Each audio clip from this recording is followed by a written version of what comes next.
자, 이필재의 7문의 이필재입니다.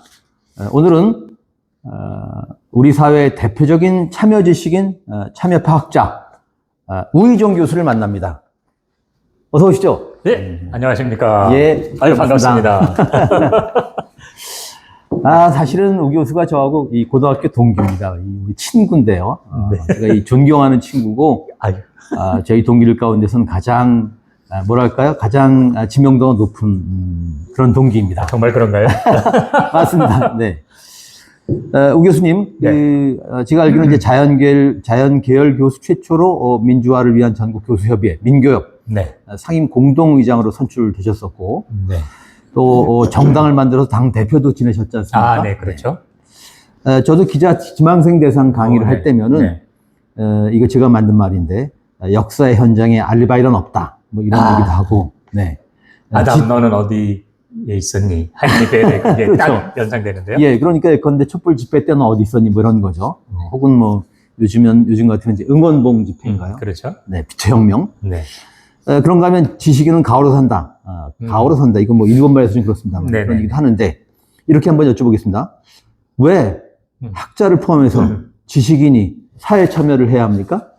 저는 뭐 너무 그 답, 저에게는 간단한데요. 예를 들어서 지식인은 우리 사회 구성원 중에 하나라고 생각합니다. 그렇다면 이 사회에 대해서 사회 구성원으로서의 어떤 책무가 있는 거고, 또 지식인이라고 소위 일컬어진다는 것은 그만큼 좀 배웠다는 거 아니겠어요?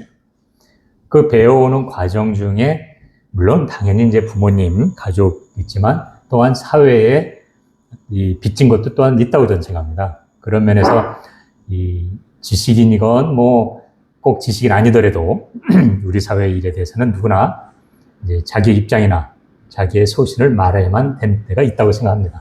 네.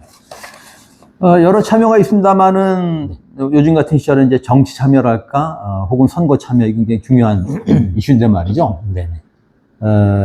뭐 그런가 하면 어떤 사람들은 뭐 지식인 가운데도 뭐 선거 때면 뭐 편하게 말씀드리면 그놈이 그놈이다. 네네. 네. 그래서 네. 뭐 이 투표 참여 안 하고 뭐 이런 일도 벌어지지 않습니까? 네. 정치 참여는 어떻게 보십니까? 저는 뭐 정치 참여야말로 우리 사회 구성원 모두의 늘 우리가 말하듯이 민주라는 것처럼 주권이라고 생각하거든요.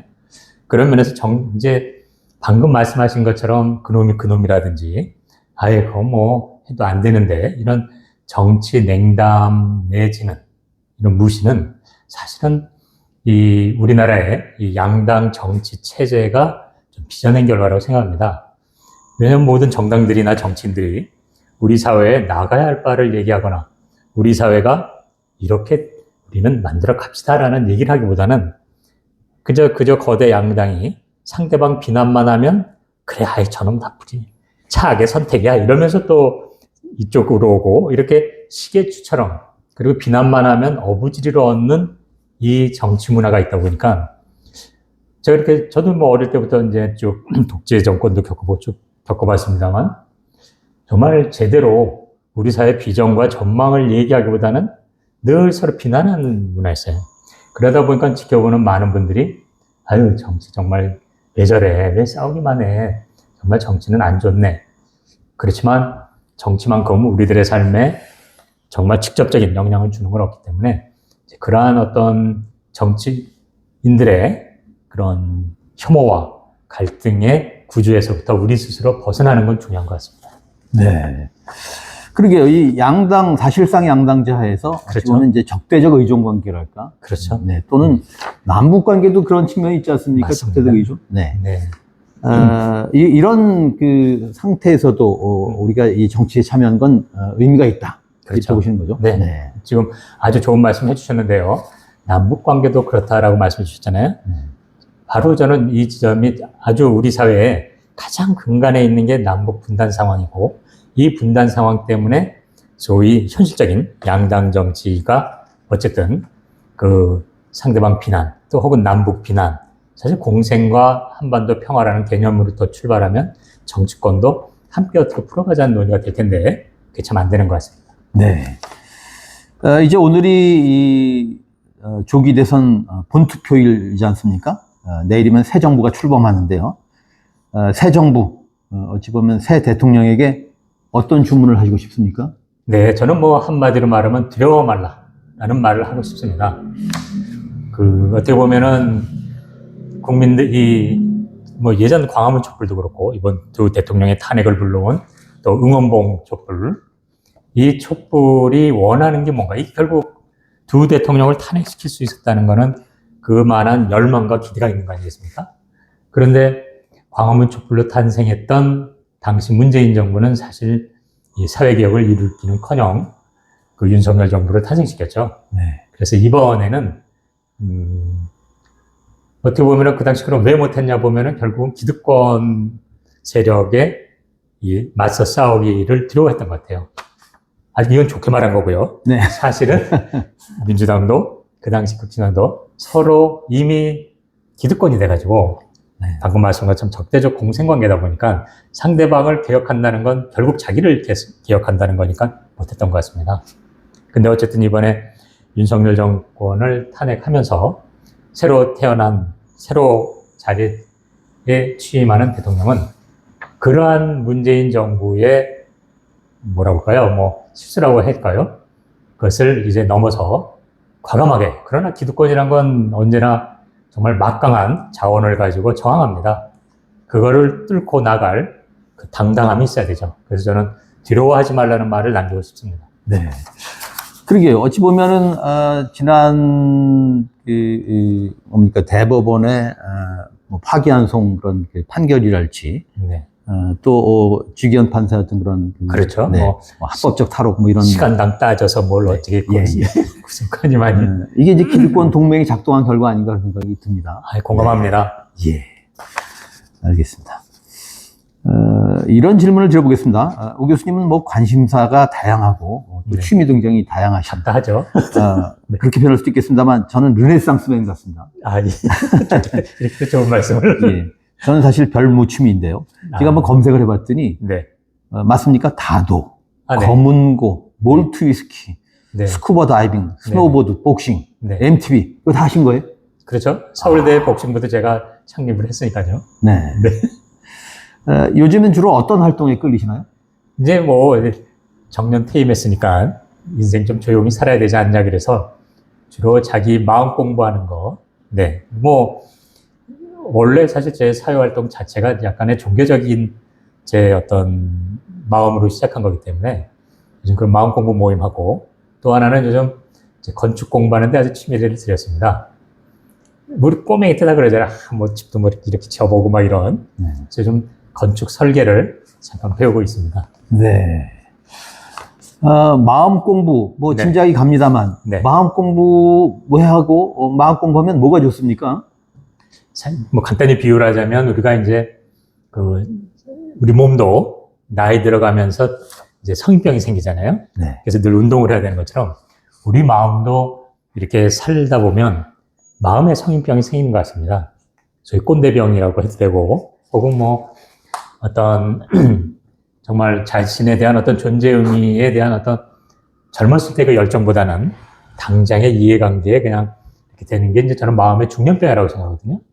그래서 그런 몸도 마음도 늘 깨어서 관리하지 않으면 그러한 성인병이 걸린다. 그래서 마음의 성인병을 좀 고쳐보자. 뭐 이런 취지죠. 네. 그러면 몸의 성인병처럼, 하여튼, 나이가 들면 다 마음의 병이랄까요? 마음의 문제가 생깁니까?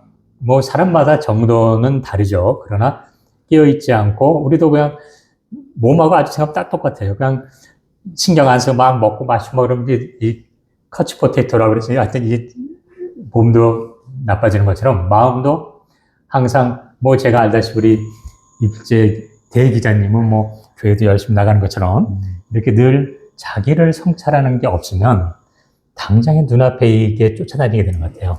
특히 정치권 같은 데 보면 당장의 자리나 어떤 권력에 대한 이런 걸로 그냥 자기의 삶을 소진하는 경우가 많거든요. 그래서 마음도 몸도 늘 정말 항상 되돌아보면서 이 다듬지 않으면 안 된다 이렇게 생각하세요. 네. 이 자기 성찰이라는 얘기를 하셨는데, 평소 메타인지를 강조하시지 않습니까? 맞습니다. 이게 일맥상통하는 이야기인가요? 그렇죠. 이 자기 성찰이라는 걸 이제 요즘 용어로는 이제 메타인지라고 부르고 반성적 성찰이죠. 그래서 정말 내가 왜 사나? 내 존재 의미는 뭘까? 내 삶의 의미는 무엇일까? 이렇게 자기 스스로를 생각하는 성찰이 중요한 것 같습니다. 네. 불교에 관심이 많으시고, 네. 법명도 받으셨죠? 네, 법명도 있고, 네. 기독교에도 관심이 많으시고. 세례들 받았고. 세례 받으시고. 네네. 또 어떤 측면에선 종교 다원주의적 입장에 가까우신 것 같은데, 그렇죠? 요즘 시대를 뭐 흔히 이제 인류세 이렇게 얘기를 하지 않습니까? 네네네. 이런 인류세에도 종교가 인류에게 구원이 될 수 있습니까? 이 세상에 어느 것 하나로 구원되지는 않을 것 같습니다만, 인류세의 매우 중요한 부분이라고 생각합니다. 인류세라는 건 뭐 다 알다시피 인간 중심주의, 쉽게 말하면 종우월주의의 근간에서 만들어진 이성의 산물 아니겠습니까? 근데 그 결과, 이 생태계 위기라든지 기후위기, 뭐 많은 문제가 생겼기 때문에, 그러면 영성 혹은 종교가 말하는 어떤 지점이 뭘까 보면, 결국 저는 종교의 기독교 불교 다 떠나서 종교가 말하는 건 생명성이라고 생각합니다. 뭐 성경도 길이요 진리요 생명이란 말이 있는 것처럼. 그럼 생명성이란 게 뭔가 보면은 사실 그것은 어떤 우리 안에 있는 기본적인 존재의 힘이거든요. 그럼 존재라는 것은 이성뿐만 아니라 감성, 또 이성과 감성을 넘어선 영성, 초월적인 존재에 대한 우리 너무 유한한 존재니까요. 그것이 무의식한 형태로 자리 잡고 있기 때문에 이제 이성 위주의 인간세를 넘어서기 위해서는 정말 필요한 게 감성과 영성이라고 생각합니다. 감성은 이 생태계 구성원들에 대한 공감 능력, 그리고 영성이 현장에 나타날 때는 결국 가장 낮은 자와 함께하라든지 내 이웃을 내 온 것을 사랑하라든지 뭐 불교도 자리이타든지 뭐 동체 대비 똑같은 말이 있잖아요. 결국 이 생태계의 생명들의 고통과 함께하라는 거기 때문에 저는 이 종교적인 가르침이야말로 인류세에 아주 필요한 게 아닌가 이렇게 생각하는 입장입니다. 네. 그러게요. 사람도, 인류도 이 생태계 한 구성원일 뿐이지 않습니까? 네네, 맞습니다. 모든 구성원이 다 혹은 뭐 생명체가 아닌 구성원도 있겠습니다만. 네. 그런데 다 연관돼 있죠. 그렇죠. 네.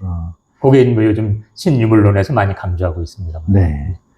그런데 만물의 영장 그런 발상에서 출발했겠습니다만, 하여튼 인류가 다른 종들을 너무 억압하고 차별하고 심지어 학대하고 이런 문제가 지금 심각하지 않습니까? 네. 네. 그래서 그 만물의 영장이라는 건 결국 이제 예를 들어서 사회생물학자들이 DNA에서 유전자로 생명 현상이 나온 걸 보고 이제 이기적 유전이라는 말까지 표현할 만큼 강조점을 뒀습니다만 이 만물의 영장이라는 말을 저는 좋아하는데요.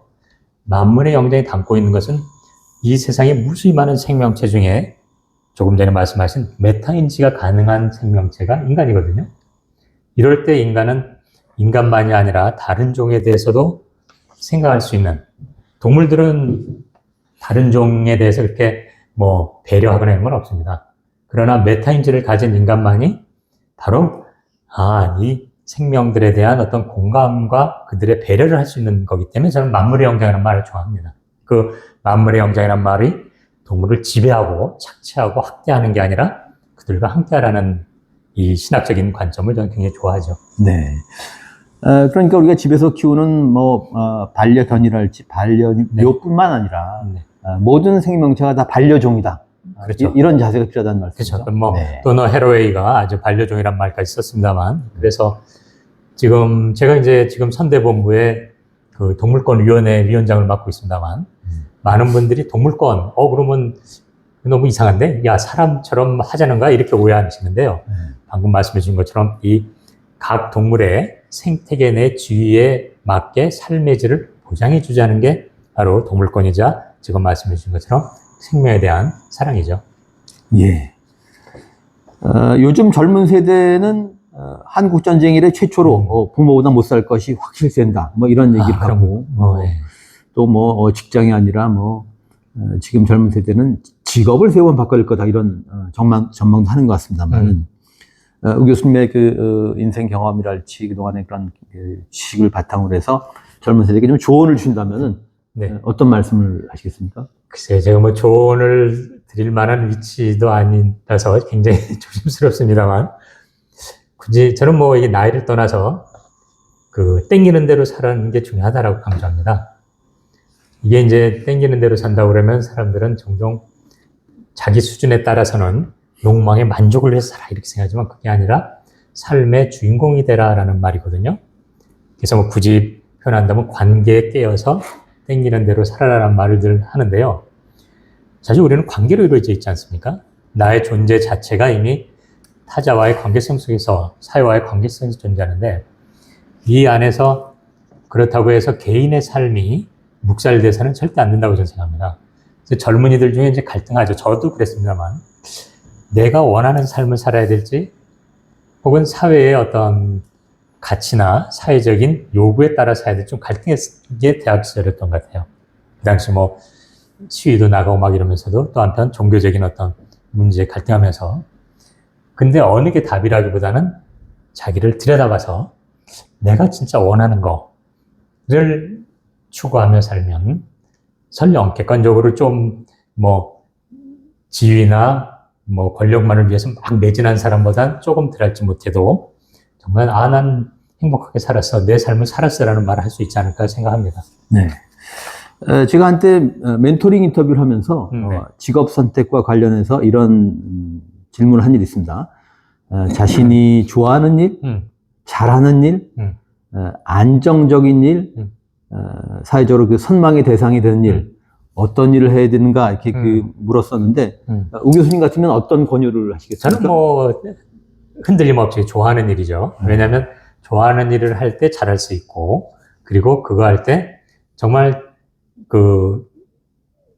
어느덧 보면 사회적인 지점도 올 수 있는 게 아닌가 생각하거든요. 물론 그래서 저는 기본적으로 좋아하는 일을 해라 이렇게 말하고 싶어요. 네.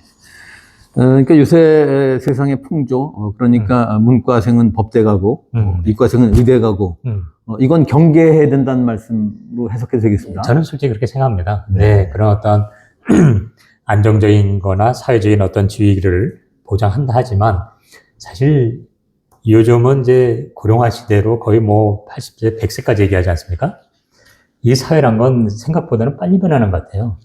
사실 저희 때만 해도 우리 동기 시대니까 지금 같은 사회에 생각 못 했거든요. 지금 기준으로 이게 사회에서 이걸 요구해, 이거 해서 막 살아야지. 물론 당장 효과는 있지만 자신의 삶을 뭐 정말 젊은이가 앞으로 80년, 50년 이상 산다 생각한다면 저는 좀 더 길게 보면서 자기를 할 때 더 이 급변하는 사회 속에서도 오히려 당당해질 수 있지 않을까 생각하죠. 네. 그런 얘기를 하더라고요. 그때 인터뷰할 때 몇 분이 그런 얘기를 하셨습니다만, 좋아하는 일하고 잘하는 일이 이렇게 일치하지 않을 수 있지 않습니까? 좋아하지만 잘 못하거나, 혹은 잘하지만 그 일을 좋아하지는 않는 경우. 그런데 어떤 분들은 이게 수렴하는 경향이 있다. 그렇죠. 좋아하다 보면 잘하는 일이 될 수 있고, 또 잘하다 보면 이제 인정을 받으니까 그 일이 좋아질 수 있다. 그래서 좀 확정하면은 좋아하는 일과 잘하는 일 가운데서 잘하는 일을 선택하는 것도 어쩌면 의미가 있을지 모르겠다. 이런 얘기를 하더군요. 잘하는 일을 하다 볼 때 자기가 좋아하는 일이 따로 있는데 잘하는 일을 하다 볼 때 이게 이제 좌절하는 경우가 있거든요. 이게 참 잘해서 막 올라가긴 해도 내 마음 항상 저쪽에 가 있어, 이런 게 있어서. 근데 잘하는 거를 물론 이제 여기서 자기가 좋아한다는 거는 정말 자기가 이게 정말 좋은가 숙고해서 나온 답이라는 걸 전제로 했을 땐 좋아하는 거라면 당장은 못해도 좋아하니까 시간을 투자하고 열정을 투자하기 때문에 반드시 수렴한다고 저는 생각합니다. 네. 제가 인터뷰를 이제 하다 보면은 되게 이제 좀 성과를 많이 내신 분들, 네. 편하게 말씀드리면 이제 좀 난 사람들을 인터뷰하다 보니까 네. 이 인터뷰를 보는 사람들 입장에서는 이런 정서 같은 게 좀 있는 것 같아요. 그래 잘났어. 제가 잘 그래. 네. 그랬으니까. 그래서 제가 이제 이런 질문을 들어보는데, 좋습니다. 오 교수님도 좌절 경험이 있습니까? 살아오면서 겪은 가장 큰 좌절 경험 뭘 꼽으시겠습니까? 공과 사가 하나씩 말씀드리는 게 낫겠네요. 일단 뭐 사적인 거니까 사적인 것부터 말하면, 사적인 건 제가 이제 대학을 졸업하자마자 유학 가서 한 뭐 5년도 안 돼서 이제 해외에서 결혼했거든요. 그런데 이제 91년도에 귀국하면서 이혼하게 됐습니다. 그런데 그때까지는 나름대로 열심히 공부하고 뭐 한다고 그랬는데 왜 우리가 그 당시만 해도 이혼은 드라마에서만 봤었는데 아니 이런 일이 나한테 일어나지? 이래가지고 그때 이제 개인적인 걸로는 그때 가장 좌절이 컸고요. 내가 가지고 왔던 가치관이나 이런 게 왜 이렇게 현실에서는 이렇게 뭐랄까 이상한 결과로 비쳤을까? 원하지도 않는데 이런 게 있었고요. 물론 그걸 계기로 저는 더 성장할 수 있었습니다만 그리고 공적으로는 윤석열 정부의 탄생이 가장 정말 예상하지 못했던 놀람이자 또 한편으로는 그 더불어시민당이라고 조금 전에 말씀드린 것처럼 사회 개혁을 위해서 당시 그 문재인 정부의 이 의석수를 확보해 주자라고 해서 몰려든 사람들은 한마디로 사회 개혁을 원했거든요. 언론 개혁, 뭐 검찰 개혁 다 이런 거. 근데 윤석열 정부가 탄생했을 때 아니 그러면 도대체 우리가 그렇게 그때 모인 분들은 다 생업을 놔두고 자기 돈으로 모인 사람들인데 어떻게 보면 제가 대표를 했는데 그분들의 열정을 제가 어쨌든 대표하면은 그걸 이뤄줘야 되는데 간접적으로 못 이뤄준 거거든요.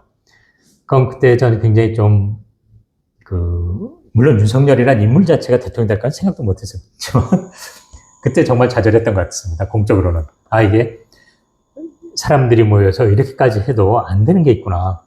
그러면서 저는 오히려 그것 또한 이제 정치권에 대해서 제가 다시 한번 생각하고 우리 사회를 바라보는 또 그 지점에서 성장시켜준 또 좌절이었죠. 네. 그러면은 새 정부가 나름대로 하여튼 노력을 하겠지만은 또 지난번과 같은 그런 시행착오를 겪을 수도 있다는 생각에서 그런 전철을 밟지 않도록 하려면은 네. 소위 사회 대개혁, 시민사회는 네. 깨어있는 시민들은 어떤 역할을 해야 될까요? 네. 사실 지금의 정당 혹은 선거법으로는 일반 시민들이 개입할 여지가 거의 없습니다. 심지어 뭐 현실적으로는 다당제도 어려우니까요. 원내 교섭단체가 되는 의석수도 적고 그래서 또 선거구제도 그렇고 그래서 이 선거법이나 정당법이나 이런 거를 고쳐야 되고 또 하나는 시민을 정치 주체로 참여시키는 그 제도나 이런 부분을 법제화해야 됩니다. 그거는 이제 갑자기 생뚱맞게 뚝 떨어진 건 아니고 이제 원래 지금의 대부분의 어떤 민주주의 형태란 건 대의민주주의 아니겠습니까? 네. 국회의원을 뽑아내서 가는 건데 그러다 보니까 뭐 지난 그 광화문 촛불 이후의 형태가 국민의 열망과 다르게 진행된 거고요. 이래서 국민들이 해외도 그렇습니다만 이 시민의회라는 것을 만들어서 그냥 이거는 뭐 진보 보수 다 포함된 겁니다. 그래가지고 사회의 의제라든지 혹은 뭐 그 지역에 따른 좀 작은 것도 됩니다만 그 무작위로 추첨한 분들이 전문가들의 자문을 받아서 결론을 내리고 그것이 강제력을 갖는 그럼 법제화 구조로 가는 형태를 지금 추진하고 있습니다. 그러니까 수기민주주의를 얘기하시는 건가요? 수기보다도 한 걸음 더 나간 거죠. 왜냐하면 지난 문재인 정부 때 수기민주주의라의 형태는 쉽게 말하면 관제 수기민주주의고 그리고 어떤 면에서는 엄밀한 의미에서는 좀 부족함이 많았죠. 그래서 그런데 지금 시민의회란 건 예전 그리스 때 했던 것처럼 그 무작위로 왜냐면 이제 지금 수기민주주의 하면 아마도 관심 있는 사람들이 모이고 이러다 보니까 이 시민의회는 무작위로 뽑아서 일정 의제에 따라 규모는 틀립니다만 그거를 그야말로 그때는 수기죠. 전문가들은 오직 이분들에게 자료만 제공하고 그래서 이분들이 결론을 내리는 거죠. 그래서 수기민주주의 형태지만 보다 시민들이 주체적으로 참여하고 의제를 선정하고 또 그것을 정부가 지난 정부처럼 정부가 수기민주주의로 나온 결론을 정부가 또 결정하는 게 아니라 이 자체가 즉 그대로 반영이 되는. 그러니까 법적 구속력을 지닐 수 있도록 해야 되는 얘기군요. 맞습니다. 그럼 입법 사항이네요. 맞습니다. 네. 원하기는 헌법에도 들어가면 좋죠. 근데 이런 사례가 이제 캐나다나 아일랜드나 또 프랑스, 벨기에 이런 데 많은 전례가 있습니다. 최근 21세기 들어와서요. 네.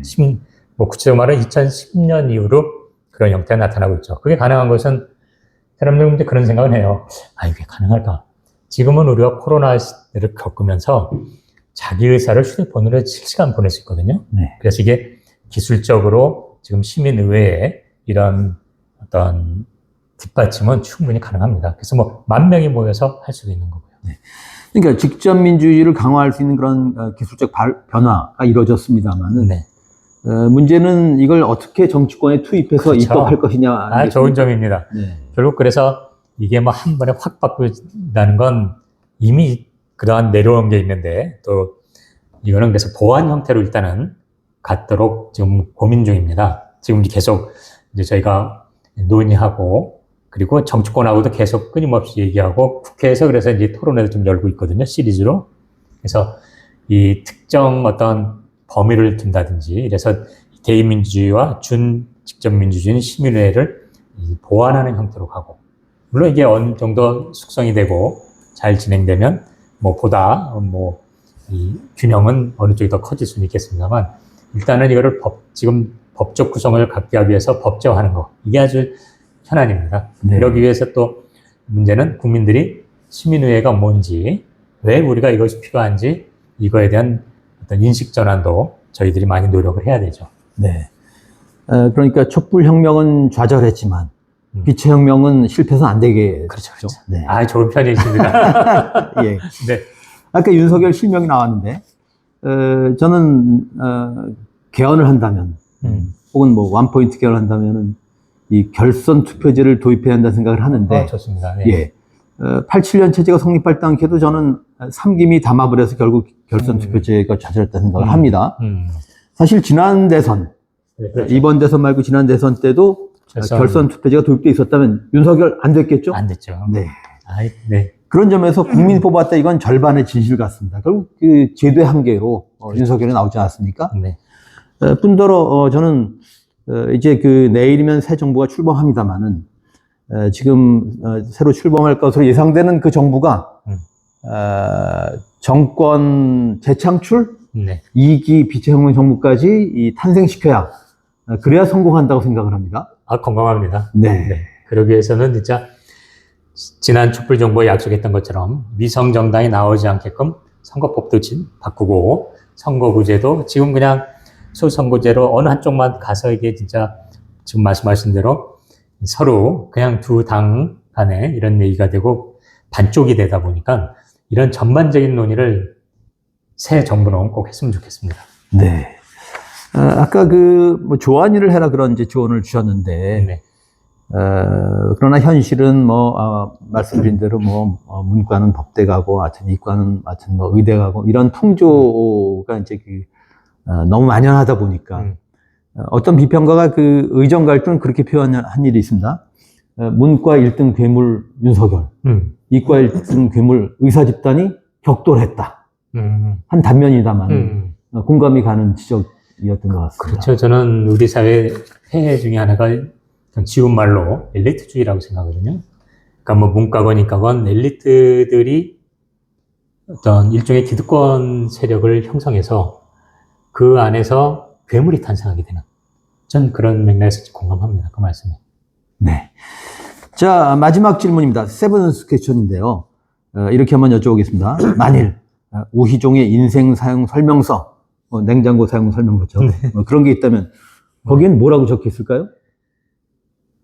아까도 말씀드렸습니다만 땡기는 대로 살아라가 적혀 있을 것 같습니다. 그런데 중요한 건 그래요. 아까 좋아하는 일과 잘하는 일을 말씀해 주셨습니다만 자기가 진짜 좋아하는 일을 알기는 특히 미성년일 때는 좀 알기는 어렵습니다. 네.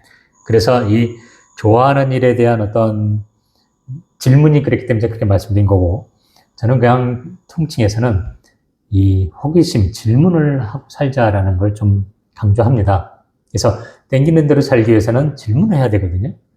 나는 뭐가 땡기는지, 또 난 정말 그 좋아한다고 생각하는 게 정말 좋아하는 건지, 혹은 우리 사회가 이래도 되는 건지. 저는 이제 제가 왜 과학을 선택했나 생각해 보니까 이제 문과이과 우리 고등학교 나누지 않습니까? 일단 호기심이 많았던 것 같아요. 그리고 이제 이런 쭉 이 대학을 졸업하자마자 유학 가서 쭉 10년 이상 학교에 있으면서 그래도 어쨌든 재밌게 잘할 수 있었던 건 호기심이 늘 작동했고, 그러다 보니까 이제 또 사회 구성원이 돼서 일할 때는 사회에 대한 호기심, 왜 이렇지? 이런 호기심. 이제는 그 본인의 호기심을 좀 소중히 생각해서 키워나가면 어느 분야로 가더라도 그 자기가 정말 좋아하는 일이자 잘하는 일이 되지 않을까 생각하고 있고요. 네. 그러니까 호기심 천국이 되겠군요. 그렇네요. 네. 근데 사실 현실은 우리가 질문은 빈곤한 사회고 호기심은 말살하는 그런 시대지 않습니까? 그렇죠, 그렇죠. 네. 이 필자의 질문, 여러분 좋아요, 댓글, 구독, 알림 설정 부탁드립니다. 오늘은 참여형 지식인의 전형이라고 할 수 있는 우희종 교수를 만났습니다. 고맙습니다. 네, 감사합니다.